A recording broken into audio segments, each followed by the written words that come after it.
सोलापूर विधान परिषदेच्या या निवडणुकीच्या पार्श्वभूमीवरती आज महायुतीच्या सर्व प्रमुख नेत्यांची या निवडणुकीच्या पार्श्वभूमीवरती आज बैठक या ठिकाणी होती आणि आपण सर्वांनी पाहिलं असेल की देशाचे पंतप्रधान आदरणीय नरेंद्र मोदीजी यांच्या नेतृत्वामध्ये महाराष्ट्राचे लोकप्रिय असे मुख्यमंत्री देवेंद्रजी यांच्या नेतृत्वामध्ये उपमुख्यमंत्री एकनाथराव शिंदेजी आणि उपमुख्यमंत्री सुनेत्राताई या सर्वांच्या नेतृत्वामध्ये सबका साथ सबका विकास या माध्यमातून संपूर्ण सोलापूर जिल्हा, मग तो शहरी भाग असेल किंवा ग्रामीण भाग असेल, या सर्व भागामध्ये इथले असणारे पालकमंत्री आदरणीय जयकुमार गोरेजी यांचं या भागामध्ये कामाची असणारी पद्धत, सर्वांशी मैत्रीपूर्ण असणारे संबंध आणि त्याचबरोबर महायुतीमध्ये राजाभाऊंसारखा एक चांगला कार्यकर्ता,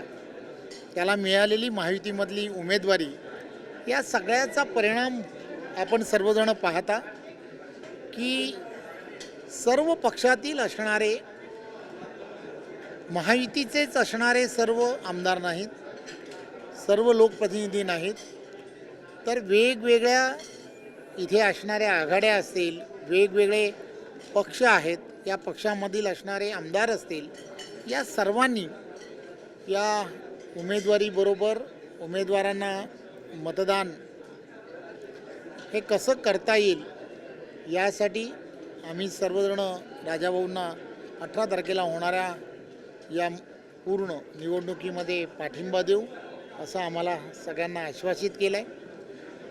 असं मैत्रीपूर्ण वातावरण, मला असं वाटतं की 17 ज्या विधान परिषदेच्या निवडणुका होत्या, या 17 विधान परिषदेच्या निवडणुका, त्यापैकी 6 ठिकाणच्या निवडणुका या ऑलरेडी बिनविरोध झालेल्या आहेत, परंतु 11 ठिकाणी ज्या ठिकाणी आता निवडणुका या होऊ घातलेल्या आहेत, त्यामध्ये असं वातावरण की मतदान आणि मतदार यांची सगळ्यांची भावना महायुतीच्या उमेदवार राजाभाऊ यांना निवडून देण्याची आहे आणि त्यासाठी एकत्रित येणं हे तसं फार पुढील राजकारणासाठी सुद्धा अत्यंत महत्त्वाचं आहे असं मला वाटतं. त्यामुळे खरं तर मी त्या सर्व आमदारांचं सुद्धा आजच्या या बैठकीला उपस्थित राहिले त्याबद्दल फार फार आभारही मानले.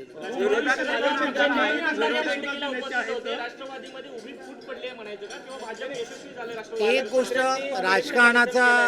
राजकारणाचा भाग काय आहे याची चर्चा करण्यापेक्षा निवडणुका, ही निवडणूक जी आहे, ही निवडणूक विधान परिषदेची असणारी निवडणूक आहे. लोकप्रतिनिधी जो विधान परिषदेमध्ये जाणार आहे, विधान परिषदेची ज्या रचना कशासाठी केली गेली हे आपण सर्वांनी समजून घेतलं पाहिजे. खरं तर सोलापूर या जिल्ह्याने एक नवीन पायंडा पाडला आहे असं मला वाटतं.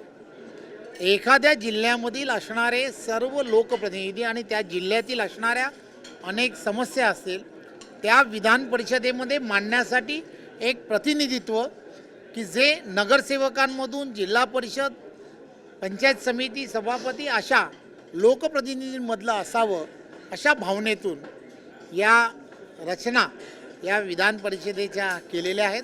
त्यामुळे एक चांगला पायंडा की जो पायंडामुळे कदाचित राजाभाऊंसारखा एक चांगला आमदार ज्या वेळेला विधान परिषदेमध्ये जाईल, त्यावेळेला इथल्या असणाऱ्या सर्व प्रश्नांची जाण ठेवून, मग तो विरोधातील असणारे जे विषय असतील किंवा सत्ताधाऱ्यांचे असणारे विषय, यांचा समन्वय घडवून आणून त्या ठिकाणी सोलापूरला न्यायाच्या दिशेने घेऊन जाण्यासाठी ती प्रमुख भूमिका त्यांची असेल असं मला वाटतं.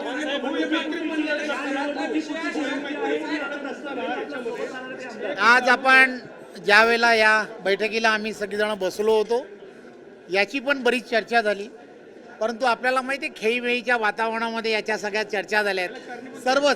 सर्वच विषय इथे सांगणं हे अपेक्षित नाही, परंतु एकदा कधीतरी जयाभाऊंबरोबर आपण गप्पा मारल्यात तर बऱ्याच गोष्टींचा खुलासा होईल. धन्यवाद.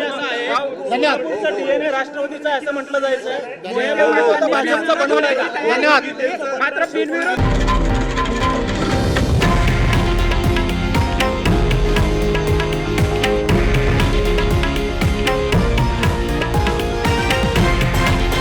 हे आहे देशातील नंबर 1 न्यूज नेटवर्क आणि आपण पाहत आहात TV9 मराठी, एकमेव.